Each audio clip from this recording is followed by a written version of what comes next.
भारत एक ऐसा देश जिसने अपने हजारों सालों के इतिहास में न जाने कितने सम्राट देखे और साथ ही सैकड़ों आक्रमणकारियों का सामना किया।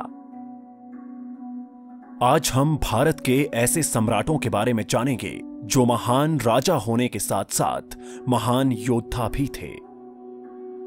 अजातशत्रु। हर्यंका राजवंश के अजातशत्रु का जन्म 512 ईसा पूर्व में हुआ। अपने पिता राजा बिंबिसार की तरह ये भी एक महान राजा बने। कहा जाता है कि पारिवारिक गलतफहमी के कारण अजातशत्रु ने अपने पिता को कैद कर लिया।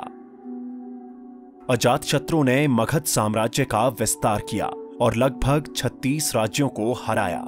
कई इतिहासकारों का मानना है कि अजातशत्रु ने इन लड़ाइयों में नए हथियारों का इस्तेमाल करके ये लड़ाइयां जीतीं। एक गुलेल और झूलती हुई गदा के साथ एक ढका हुआ रथ, जिसकी तुलना एक आधुनिक समय के टैंक से की जा सकती है। चंद्रगुप्त मौर्य। चंद्रगुप्त मौर्य का जन्म 340 ईसा पूर्व में हुआ। उस समय मगध में नंद साम्राज्य था। इसी साम्राज्य को उखाड़ फेंकने के लिए चंद्रगुप्त मौर्य ने अपने सबसे भरोसेमंद सलाहकार चाणक्य के साथ मिलकर सत्ताधारी शासक के खिलाफ विद्रोह किया और पुरुषों के एक दल को इकट्ठा कर लिया। कहा जाता है कि उन्होंने रिश्वत और धोखे के मिश्रण का उपयोग करते हुए नागरिक अशांति को उकसाया और मगध के नए राजा बन गए।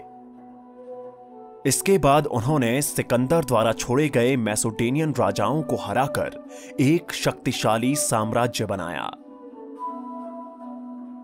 अशोक। चंद्रगुप्त के पोते और मौर्य साम्राज्य के वंशज अशोक ने मौर्य साम्राज्य को पूरे उपमहाद्वीप का सबसे बड़ा साम्राज्य बनाया।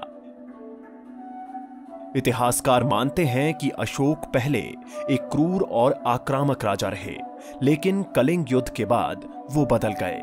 261 ईसा पूर्व में छिड़ा ये युद्ध दुनिया के सबसे खूनी युद्धों में से एक था, जिसमें लाखों सैनिकों की जानें गईं।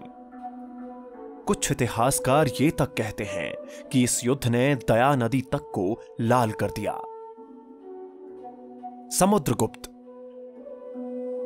भारत के नेपोलियन के नाम से प्रसिद्ध समुद्रगुप्त गुप्त वंश के एक कुशल और साहसिक राजा थे, जिन्होंने कभी पराजय का सामना नहीं किया। कम उम्र में गद्दी मिलने पर भी वे तुरंत गुप्त साम्राज्य का विस्तार करने और राष्ट्र को एकजुट करने के लिए निकल पड़े।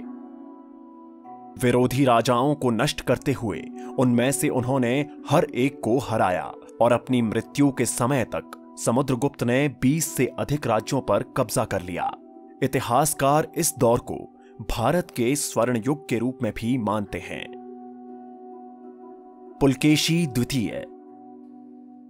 610 ईस्वी में जन्मे पुलकेशी ने कम आयु में ही सिंहासन संभाल लिया। उन्होंने 616 ईस्वी में पश्चिमी भारत और पूर्वी दक्कन में गुजरात क्षेत्र पर नियंत्रण हासिल कर लिया, लेकिन बाद में उनको महेंद्र वर्मन के पुत्र के हाथों हार का सामना करना पड़ा और जब पल्लवों ने राजधानी वातापी की घेराबंदी की तो पुलकेशी मारा गया।